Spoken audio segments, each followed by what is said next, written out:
Roses kitchen. ഇന്ന് നമ്മൾ ഉണ്ടാക്കാൻ പോകുന്നത് ചില്ലി ഇഡ്ഡലിയാണ്. അപ്പോൾ അതിനായിട്ട് ഞാനൊരു 6 ഇഡ്ഡലി 4ആയിട്ട് മുറിച്ച് വെച്ചിരിക്കുന്നതാണിത്. നമുക്കൊന്ന് ഫ്രൈ ചെയ്തെടുക്കണം.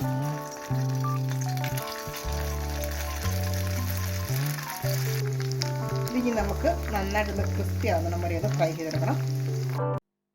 ഇപ്പം നമ്മുടെ ഇഡ്ഡലി എല്ലാം നന്നായിട്ട് ഫ്രൈ ആയിട്ടുണ്ട്. നമുക്കതെല്ലാം എണ്ണയിൽ നിന്നും കോരി മാറ്റാം.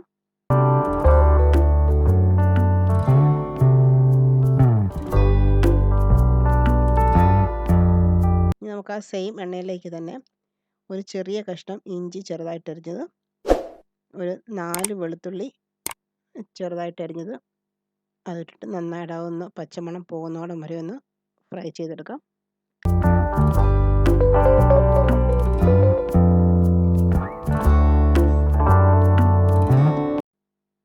അപ്പോൾ അതിൻ്റെ പച്ചമുളകൊക്കെ ഒന്ന് മാറിയിട്ടുണ്ട്. ഇനി നമുക്കതിലേക്ക് ഒരു 3 പച്ചമുളകാണ്.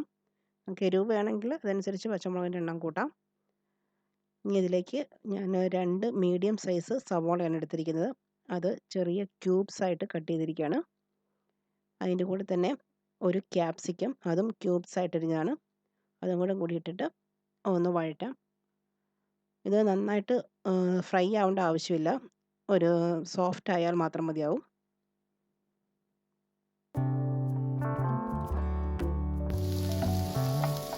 നമുക്കിതിലേക്ക് 1/4 സ്പൂൺ മഞ്ഞൾപ്പൊടി ഇട്ട് കൊടുക്കാം, 1/4 സ്പൂൺ ഗരം മസാല, 1/2 സ്പൂണോളം കാശ്മീരി മുളക് പൊടിയാണ് ഇട്ടേക്കുന്നത്, ഒരു 1/2 സ്പൂൺ കുരുമുളക് പൊടിച്ചത്.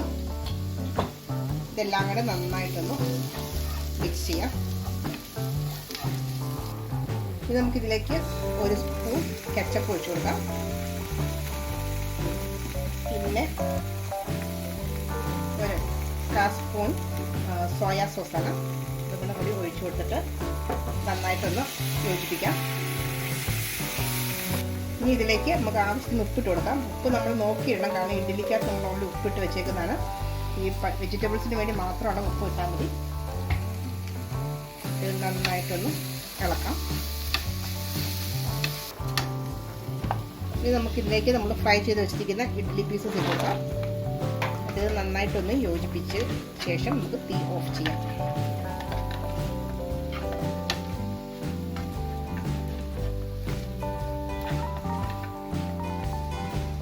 ഇനി നമുക്കിത് തീ ഓഫ് ചെയ്തിട്ട് നമുക്ക് സെർവിങ് പ്ലേറ്റിലേക്ക് മാറ്റാം.